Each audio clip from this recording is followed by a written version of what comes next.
Hello friends, आज हम discuss करेंगे buffer capacity and buffer index के बारे में। देखिए, लास्ट वीडियो में हमने बफर सॉल्यूशन के बारे में डिस्कस किया था। बफर सॉल्यूशन एक ऐसा सॉल्यूशन होता है जिसमें अगर हम एसिड या बेस ऐड करके उसकी पीएच चेंज करना चाहें तो पीएच में जो चेंजेस आते हैं उसको वो सॉल्यूशन अपोज करता है। अब उस सॉल्यूशन की पीएच में जो चेंज आ रहा है उसको रजिस्ट करने के लिए सॉल्यूशन के पास जो कैपेसिटी है उसी को हम बफर कैपेसिटी कहते हैं।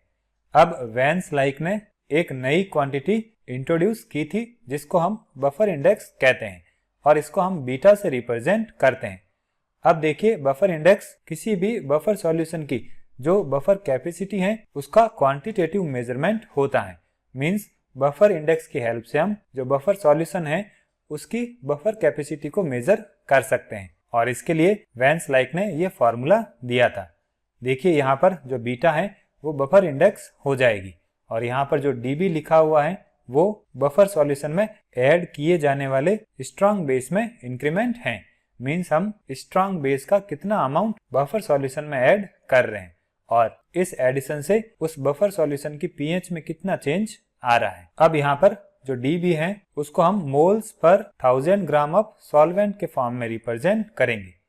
अब देखिए, यहाँ पर डीबी की वैल्यू भी इंक्रीज हो रही है और पीएच की वैल्यू भी इंक्रीज हो रही है, तो इस वजह से जो बीटा है वो एक पॉजिटिव क्वांटिटी होती है। देखिए, अगर हम बफर सॉल्यूशन में एसिड भी ऐड करते हैं तो भी बीटा की वैल्यू हमेशा पॉजिटिव आती है।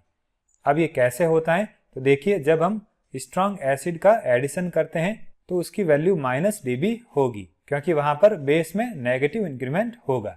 मींस हम कह सकते हैं जब हम स्ट्रॉन्ग एसिड ऐड करेंगे तो बेस का अमाउंट कम होगा, इसलिए हम यहाँ पर नेगेटिव साइन लगाएंगे।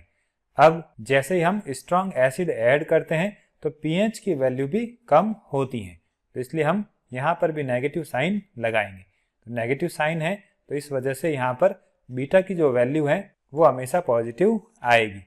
अब बीटा की वैल्यू की बात करें तो वो बफर के नेचर के साथ साथ पीएच पर भी डिपेंड करती है और इसको डिटरमाइन करने के लिए हम एसिड और इसके कॉन्जुगेट बेस की रिलेटिव कंसंट्रेशंस डिटरमाइन करते हैं। जैसे अगर हम acetic acid sodium acetate system की बात करें तो ये 4.76 pKa वैल्यू पर बेस्ट बफर की तरह फंक्शन करता है।